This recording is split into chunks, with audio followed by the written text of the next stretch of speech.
જય શ્રી કૃષ્ણ. હું આજે આપને વાત કરીશ ઉદ્ધવ સંવાદ જે શરૂ થયું કૃષ્ણ સાથે.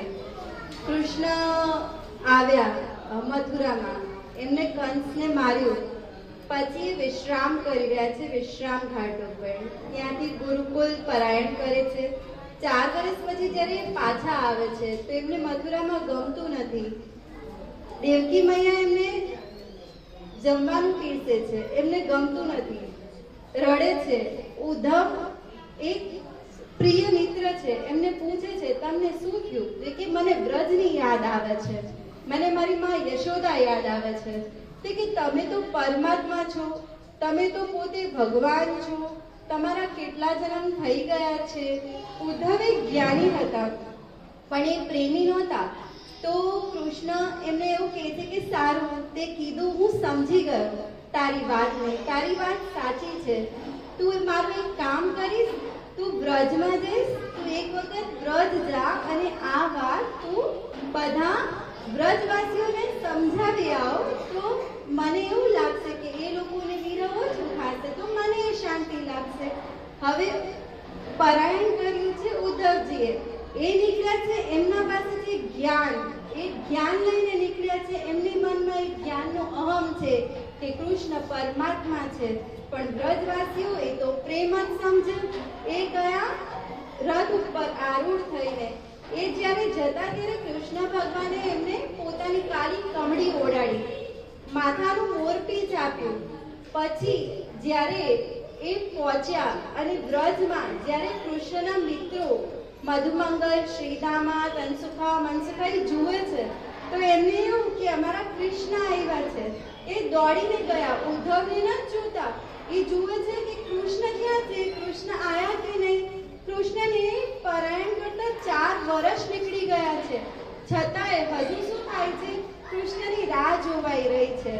હવે ઉદ્ધવનું મિલન થયું મધુમંગલ સાથે. એ કે કૃષ્ણ તો નથી આવ્યા, મને તમારું હાલ લેવા મોકલ્યું છે.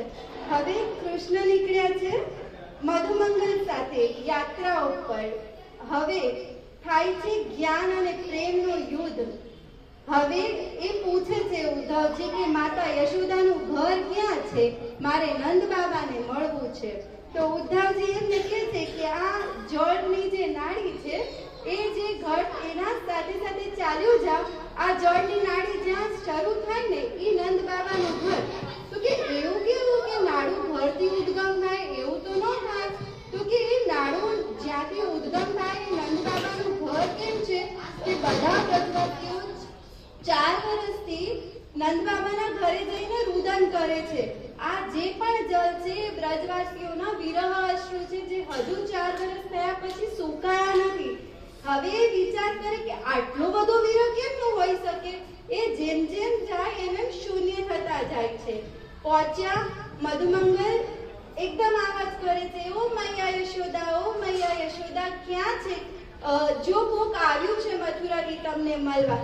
તો માતા એને કે તને ખબર નથી પડતી, મારો લાલાનો રાજભોગ અનુસરણ થયો છે, એ પલનામાં સૂતો છે, તું કેમ આવાજ કરે છે? તો કે મૈયા મને બતાવ તો કૃષ્ણ ક્યાં છે. તો એ માતાજી એને લઈને જાય કે હું તો ભૂલી ગઈ, એ તો દેવકીનો લાલો છે, એ મારો લાલો નથી. એ પછી ત્યાં જઈને યશોદા માતાનું વિરહ જુએ છે. પછી નંદ બાબાને એને મળવાનો અવસર મળે તો નંદ બાબા એને કહે છે કે હું 4 વર્ષથી સૂતો નથી, તારી આ કાળી કમળી મને લઈ દઈ દે, આમાં કૃષ્ણ સુગંધી છે, હું કૃષ્ણની સુગંધી લઈશ તો હું સૂઈ જઈશ. નંદ બાબા 4 વર્ષ પછી કૃષ્ણની સુગંધી લઈને પહેલી વાર શાંતિથી સૂતા છે. હવે મધુમંગલ એવું કહે છે કે તે જોયું, ચાલ હવે હું તને ગોપીઓ પાસે લઈ જાઉં. હવે ઉદ્ધવ અને ગોપીઓનો સંવાદ થાય છે. એ સંવાદને શ્રીમદ ભાગવતમમાં ભ્રમર ગીત તરીકે ઓળખાવવામાં આવે છે. જ્યારે મધુમંગલ જાય છે અને ગોપીઓ એના શિર ઉપર મોરપીંછ જુએ છે તો એમને પૂછવાની જરૂર નથી પડતી, પણ એ સમજી જાય છે કે ઉદ્ધવ કૃષ્ણનો મિત્ર છે અને અમારું હાલ લેવા આવ્યો છે. જ્યારે ગોપીઓ ઉદ્ધવને જુએ છે તો ઉદ્ધવને નથી જોતી, ઉદ્ધવને વાત નથી કરતી. એક ભંવરો ત્યાં ગોપીઓની આજુબાજુ ચરણમાં ફરે છે. તો ઈ ગોપીઓ એ ભ્રમરને જોઈ કહે છે કે હે ભ્રમર, તું કેટલું કાળું છે, કૃષ્ણ પણ તારી જેમ કાળો છે, તું અમારા ચરણમાં ના આવીશ, તું જેમ એક એક ફૂલ ઉપર જાય, રસ લે અને પછી વયો જાય, એવી રીતે કૃષ્ણ પણ છે, એ અમારા બ્રજમાં આવ્યા, અમારા જોડે આનંદ કર્યું, રાસ કર્યું અને વયા ગયા. હવે ઉદ્ધવ એવું વિચારે છે કે હું આ લોકોને કહું કે કૃષ્ણ તો પરમાત્મા છે, એમના કેટલા ગયા જન્મો થઈ ચૂક્યા છે, પણ ગોપીઓ બધું જાણે છે. ગોપીઓ શું કહે છે, એને ખાલી અમારા જોડે કપટ નથી કર્યું, એને તો બાલી રાજા જોડે કપટ કર્યું. જ્યારે રામ બનીને આવ્યા તો બાલી રાજાને પાછળથી એને ધનુષ માર્યું હતું. આવું કરાય? પછી એવું કે સુર્પનખા બિચારી આવી હતી, લગ્ન જ તો કરવા આવી હતી, ના પાડ દેવી હતી, એના નાક કાન કાપીને એને કુરૂપણી કેમ બનાવી? ઉદ્ધવ અચંબિત થઈ જાય છે કે આને બધી ખબર છે છતાંય આ લોકો વિરહ કરે છે. હવે ઉદ્ધવ શૂન્યતા પ્રતિ જઈ રહ્યા છે. ગોપીઓ હજુ આગળ કહે છે કે જ્યારે બલિ અવતાર હતા અને વામન બનીને ગયા હતા તો કેટલા નાના બનીને ગયા હતા, એના જોડે સારી રીતે ભિક્ષા કરતા, એને બિચારાએ બ્રહ્મા હા પાડી તો ઓલો તો વિરાટ થઈ ગયો તો કે આવું ના કરાય, એને તો ખોટું કર્યું. ગોપીઓ ભ્રમરને કહીને ઉદ્ધવને સંભળાવે છે કે કૃષ્ણ તો કપટી છે, કૃષ્ણ તો કાળા છે, કૃષ્ણએ આવું કર્યું, અમને છોડીને વયા ગયા. હું તમને ભ્રમરપ્રીતનો એક નાનો એવો 2 શબ્દનો શ્લોક સંભળાવીશ. આમ તો બહુ મોટું છે, આપણે આખું ના કહી શકીએ. મધુપકી તવ બંધુ માસ્ત્રશાંગ્રી સપત્ન્યા કુચ વિલુલિત માલકુમ કુમાશ્રુભીર્ણા વહતુ મધુપતિસ તન્માની નામા યદુ સદસી વિડમ્બ્ય યસ્ય દૂત સ્તવમિદક. આ ભ્રમર ગીતનો પહેલો શ્લોક છે. આવી રીતે આખા શ્લોક છે. ઉદ્ધવજી કૃષ્ણને એવું કહીને આવ્યા હતા કે હું સવારે જઈશ અને સાંજે પાછો વળી જઈશ. આજે ઉદ્ધવને 6 મહિના થઈ ગયા છે, એ હજુ વ્રજમાં છે.